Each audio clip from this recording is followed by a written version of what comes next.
Good morning, Chris. Let's see. We've started working on we've started working on the rot that we found up here in the bow, and we kind of have some good news, and we kind of got some bad news, and I'm kind of looking for direction from you as to what you would like to do budget-wise, and that's mainly budget-wise is my concern. So we found that this front piece of plywood actually has a seam right here, so that's cool because the rot was up here, and we don't find any rot, here, but the plywood does feel awfully weak, and has some dried out appearances, and so I don't know that there's a lot of life left in the plywood. I'm a little hesitant to say that there's good life left. Another thing I'm going to have to do is on this chine, it's broken right here. So I don't know if the chine is broken on the inside yet. I can't feel anything on the inside, but I'm really surprised to see this damage right here. So we're gonna replace the chine from here back to. I got another crack spot on the chine right here. Right here, I got another crack spot. So we're gonna go back.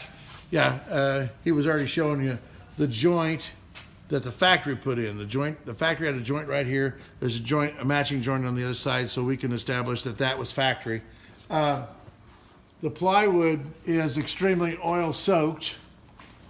So, and you'll also notice that your original layer of waterproof was canvas, and that's what your canvas looks like right now. That was what waterproofed the boat. The canvas was laid over the inner layer. The longitudinal planks were put on to protect the canvas. And so you'd never have to caulk your boat because the canvas was your waterproof layer. But what the other discovery we made is that over the years, people caulked the seams, and then that when they decided it was time to caulk again, they would take a razor knife and cut out the caulk that was between the seams. And so you see all these razor knife marks.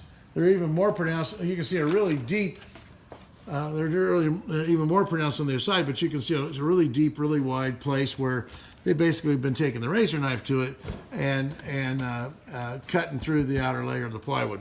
So we're in the process right now of rebuilding the bull nose. That's a no-brainer. We got to rebuild the bull nose, and we're going to be putting that back in. And I know we had talked about not doing a 5200 bottom. If I was going to repair this, I would be replacing the plywood from here forward after we get your bull nose and your stem in place. And I would be then putting canvas, doing the best I could do to put a new layer of canvas on all this plywood down to this point. And because I'm doing this chine, I'm probably going to have to pull these two planks. So I would get some canvas all the way across the boat. So that would be okay. Same thing over here. I would get some canvas across the boat, but I'm not going to be able to, I don't have to work on this chine, so I won't be able to get canvas all the way over on the front part of your boat.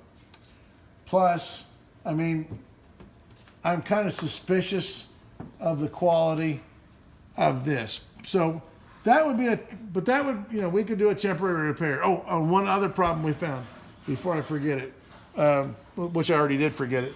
Over on this side, when we pulled what's called the garboard plank off, so this is the port side garboard plank, we found almost all of both garboard planks, not just the port.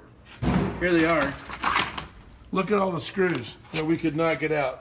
All those screws spun in their frames.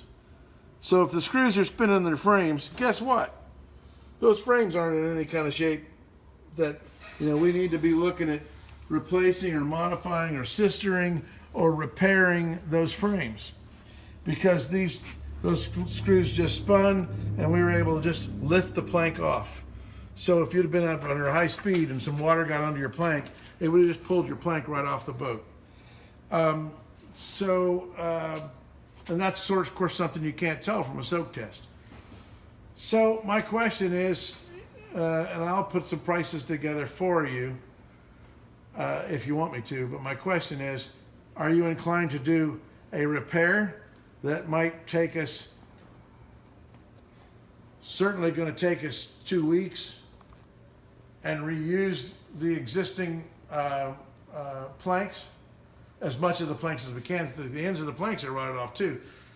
Or are you inclined to just go ahead and put that money towards a 5,200 bottom and get it over with?